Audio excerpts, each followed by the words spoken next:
ओम शांति। 6 मई 2026 बाबा के महावाक्य। मीठे बच्चे, जब तुम संपूर्ण पावन बनोगे तब ही बाप तुम्हारी बलिहारी स्वीकार करेंगे। अपनी दिल से पूछो, हम कितना पावन बने हैं। प्रश्न, तुम बच्चे अभी खुशी खुशी से बाप पर बलि चढ़ते हो, क्यों? उत्तर, क्योंकि तुम जानते हो अभी हम बलिहार जाते हैं तो बाप 21 जन्मों के लिए बलिहार जाते हैं। तुम बच्चों को यह भी मालूम है कि अब इस अविनाशी रुद्र ज्ञान यज्ञ में सब मनुष्य मात्र को स्वाहा होना ही है। इसलिए तुम पहले ही खुशी खुशी से अपना तन मन धन सब कुछ स्वाहा कर सफल कर लेते हो। गीत मुखड़ा देख ले प्राणी। ओम शांति। शिव भगवानुवाच, जरूर अपने बच्चों प्रति ही नॉलेज सिखाते हैं व श्रीमत देते हैं।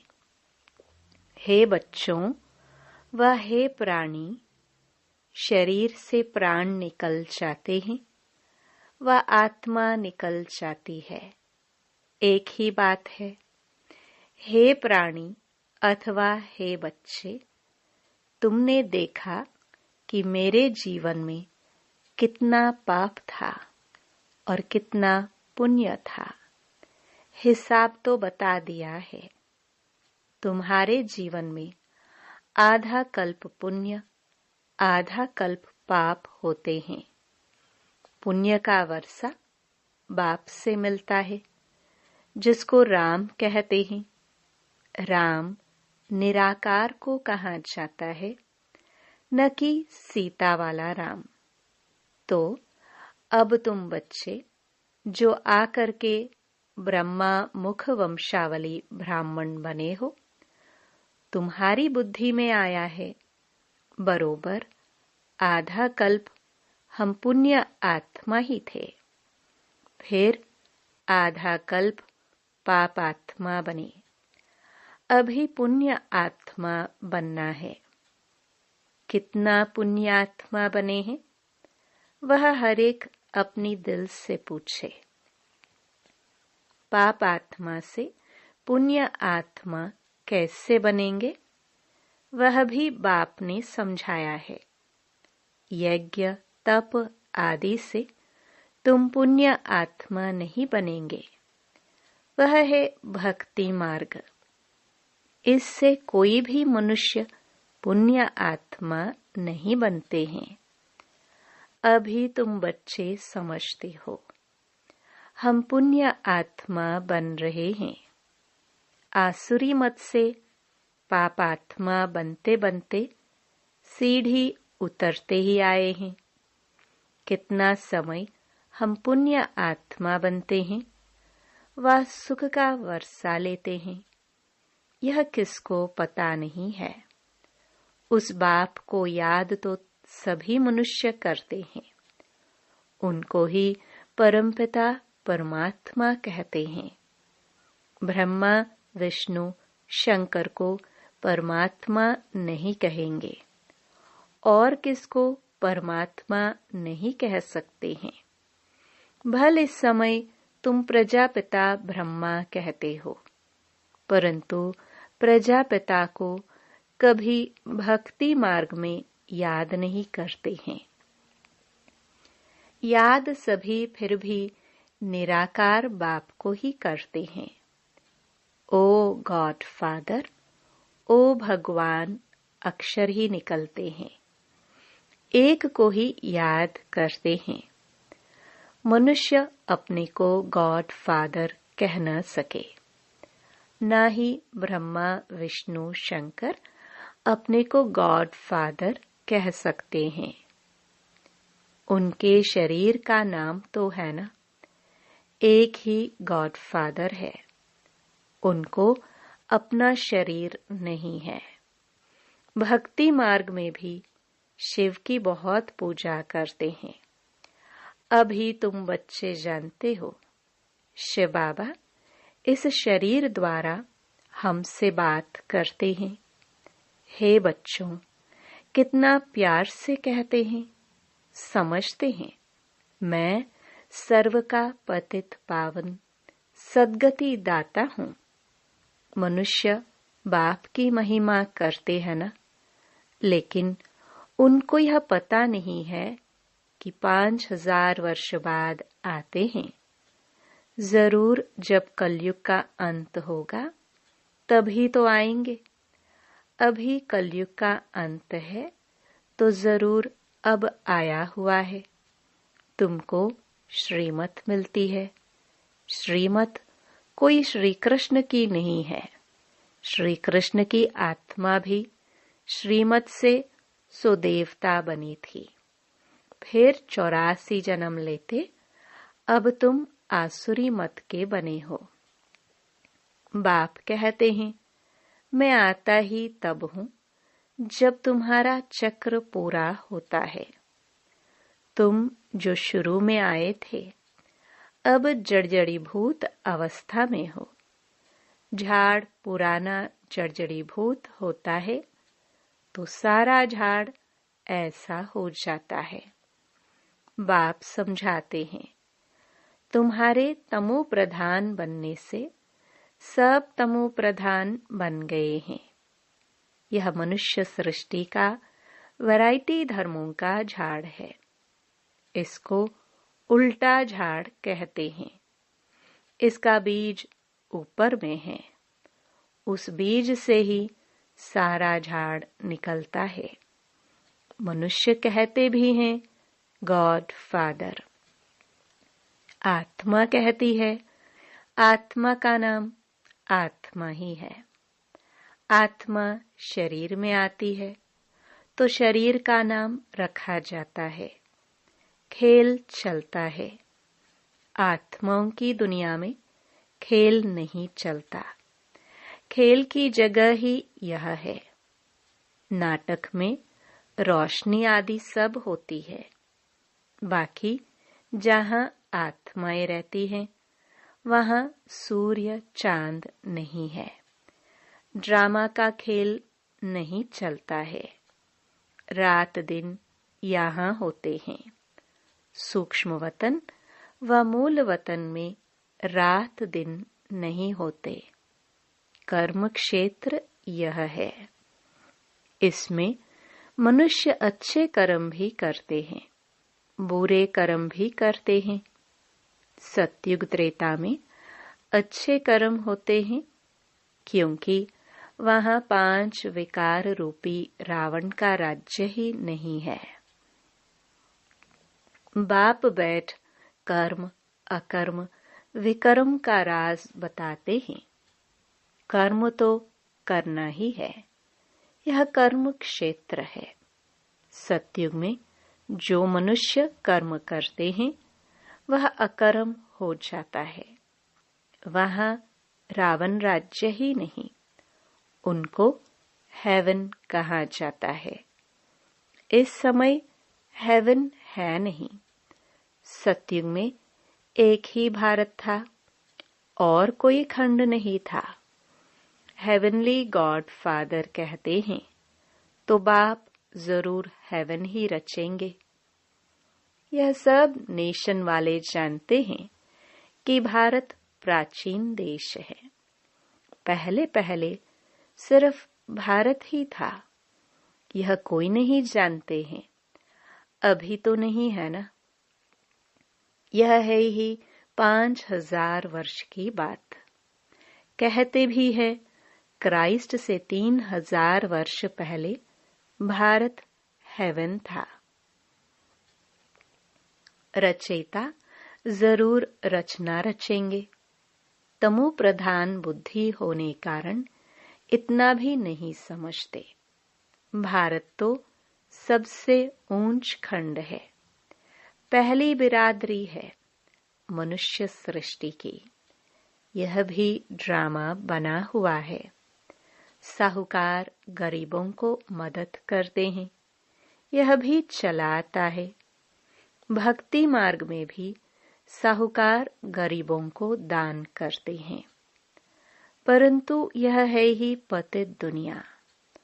तो जो कुछ भी दान पुण्य करते हैं, पतित ही करते हैं। जिसको दान करते हैं वह भी पतित हैं। पतित पतित को दान करेंगे, उनका फल क्या पाएंगे? भल कितना भी दान पुण्य करते आए हैं, फिर भी गिरते आए हैं। भारत जैसा दानी खंड और कोई नहीं होता। इस समय तुम्हारा जो भी तन मन धन है, सब इसमें स्वाहा करते हो। इनको कहा जाता है राजस्व अश्वमेध अविनाशी ज्ञान यज्ञ। आत्मा कहती है यह जो पुराना शरीर है, इनको भी यहाँ स्वाहा करना है, क्योंकि तुम जानते हो सारी दुनिया के मनुष्य मात्र इसमें स्वाहा होते हैं। इसलिए हम क्यों नहीं खुशी से बाबा पर बलि चढ़ जाए। आत्मा जानती है हम बाप को याद करते हैं, कहते भी आए हैं बाबा आप जब आएंगे तो हम बलिहार जाएंगे, क्योंकि अब हमारे बलिहार जाने से आप फिर 21 जन्म के लिए बलिहार जाएंगे। यह सौदागरी है। हम आप पर बलिहार जाते हैं तो आप भी तो 21 बार बलिहार जाते हैं। बाप कहते हैं जब तक तुम्हारी आत्मा पवित्र नहीं बनी है, तब तक हम बलिहारी स्वीकार नहीं करते हैं। बाप कहते हैं मामेकम याद करो तो आत्मा प्योर बन जाएगी। बाप को भूलने से तुम कितने पतित दुखी हुए हो। मनुष्य दुखी होते हैं तो फिर शरणागति लेते हैं। अभी तुम 63 जन्म रावण से बहुत दुखी हुए हो। एक सीता की बात नहीं, सब सीताएं हैं, जो भी मनुष्य मात्र हैं। रामायण में तो कहानी लिख दी है, सीता को रावण ने शोक वाटिका में डाला। वास्तव में बात सारी इस समय की है।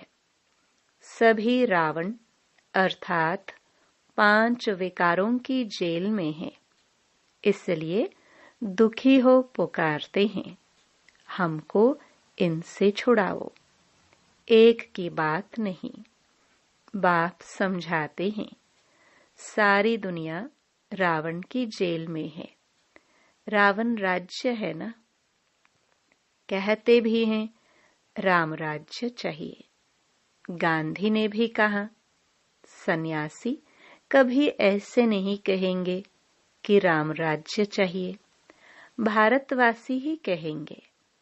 इस समय आदि सनातन देवी देवता धर्म है नहीं, और ब्रांचेस हैं। सतयुग था, एक ही आदि सनातन देवी देवता धर्म था। अभी वह नाम ही बदला हुआ है। अपने धर्म को भूल फिर और धर्म में कन्वर्ट होते जाते हैं। मुसलमान आए, कितने हिंदुओं को अपने धर्म में कन्वर्ट कर लिया। क्रिश्चियन धर्म में भी बहुत कन्वर्ट हुए हैं। इसलिए भारतवासियों की जनसंख्या कम हो गई है। नहीं तो भारतवासियों की जनसंख्या सबसे जास्ती होनी चाहिए। अनेक धर्मों में कन्वर्ट हो गए हैं। बाप कहते हैं, तुम्हारा जो आदि सनातन देवी देवता धर्म है वह सबसे ऊंच है, सतो प्रधान थे। अब वही बदलकर फिर तमो प्रधान बने हैं। अब तुम बच्चे समझते हो। ज्ञान सागर पतित पावन जिसको बुलाते हैं वही सम्मुख पढ़ा रहे हैं। वह ज्ञान का सागर, प्रेम का सागर है। क्राइस्ट की ऐसी महिमा नहीं करेंगे। श्री कृष्ण को ज्ञान का सागर, पतित पावन नहीं कहा जाता है।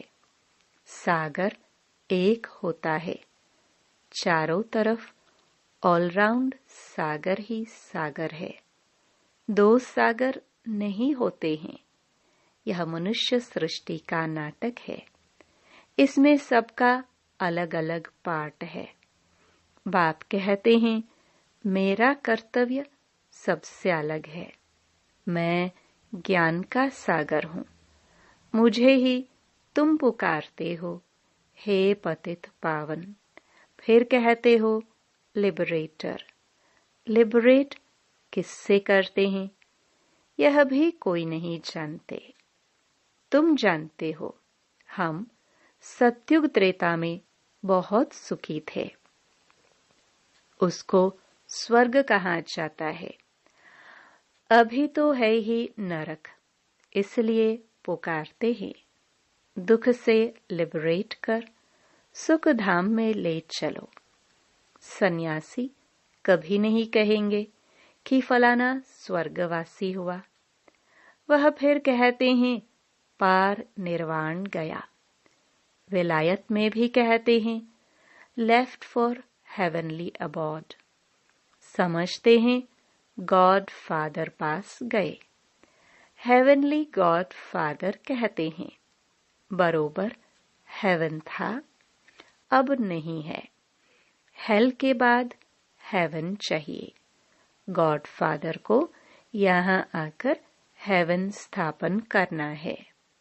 सूक्ष्म वतन, मूल वतन में कोई हेवन नहीं होता है। जरूर बाप को ही आना पड़ता है। बाप कहते हैं, मैं आकर प्रकृति का आधार लेता हूँ। मेरा जन्म मनुष्यों मुआफिक नहीं है। मैं गर्भ में नहीं आता हूँ। तुम सभी गर्भ में आते हो। सतयुग में गर्भ महल होता है, क्योंकि वहां कोई विकर्म होता नहीं जो सजा भोगे, इसलिए उसको गर्भ महल कहा जाता है।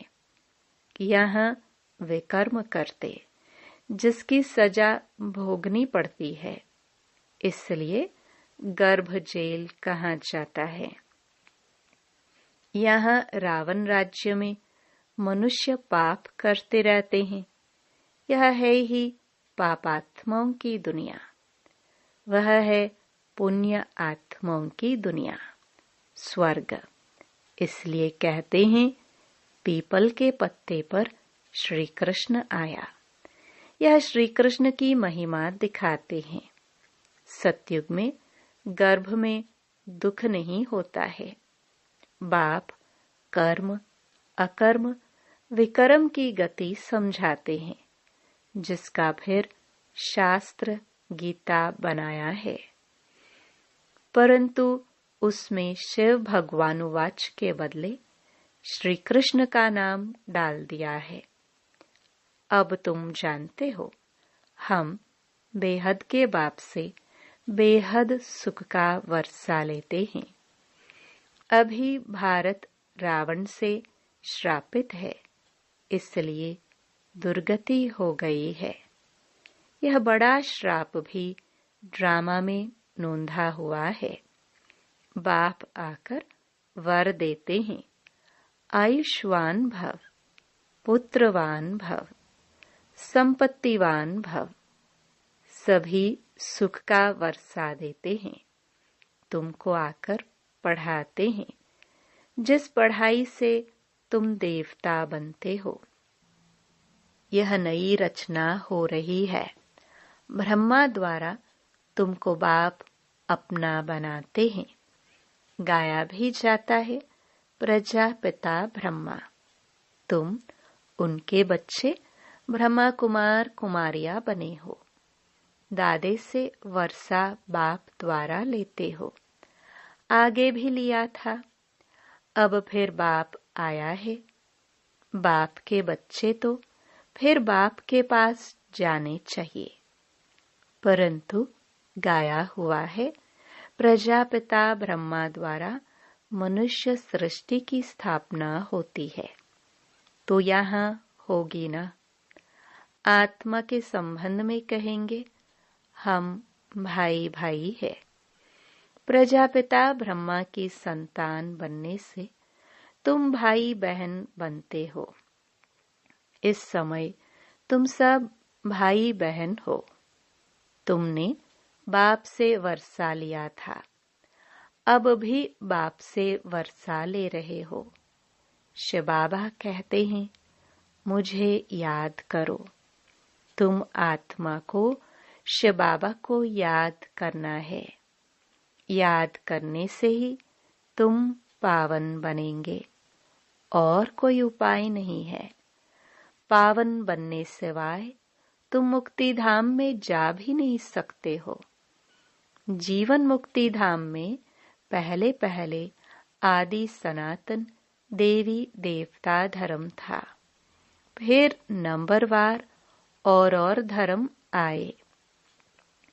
बाप अंत में आकर सबको दुखों से मुक्त करते हैं। उनको कहाँ भी जाता है लिबरेटर। बाप कहते हैं, तुम सिर्फ मुझे याद करो तो तुम्हारे पाप भस्म हो जाएंगे। बुलाते भी हो, बाबा आओ, हमको पतित से पावन बनाओ। टीचर तो पढ़ाते हैं, इसमें चरित्र करते हैं क्या? यह भी पढ़ाई है। बाप ज्ञान का सागर ही आकर ज्ञान देते हैं। अच्छा, मीठे मीठे सिखिलदे बच्चों प्रति माता पिता बाप दादा का याद प्यार और गुड मॉर्निंग। रूहानी बाप की रूहानी बच्चों को नमस्ते। धारणा के लिए मुख्य सार। पहला, कर्म, अकर्म और विकर्म की गति को जान। अब कोई विकर्म नहीं करना है। कर्म क्षेत्र पर कर्म करते हुए विकारों का त्याग करना ही विकर्म से बचना है। दूसरा, ऐसा पावन बनना है जो हमारी बलिहारी बाप स्वीकार कर ले। पावन बनकर पावन दुनिया में जाना है। तन मन धन इस यज्ञ में स्वाहा कर सफल करना है।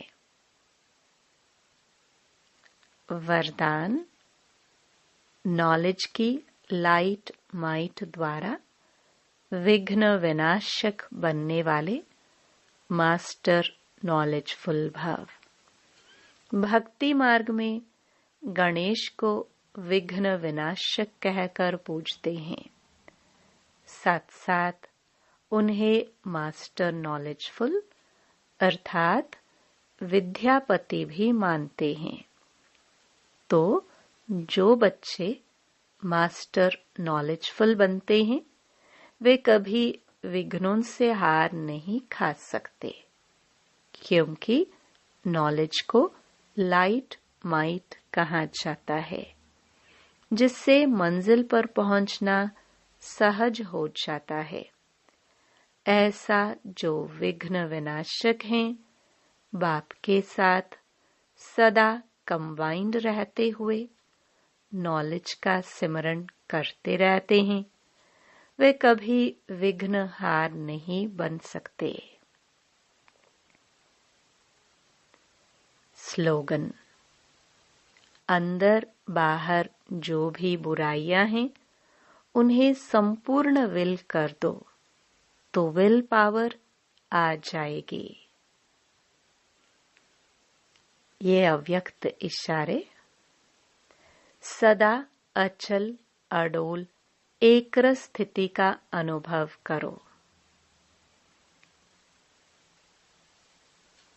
अभी अनुभवी बन औरों को भी अचल अडोल बनाने का अनुभव कराने का समय है। अभी खेल करने का समय समाप्त हुआ। अब सदा समर्थ बन निर्बल आत्माओं को समर्थ बनाते चलो। आप लोगों में निर्बलता के संस्कार होंगे तो दूसरों को भी निर्बल बना देंगे। ज्ञान की हर पॉइंट का अनुभवी बनने के लिए एकांत प्रिय बनो। एकाग्रता का अभ्यास बढ़ाओ। ओम शांति।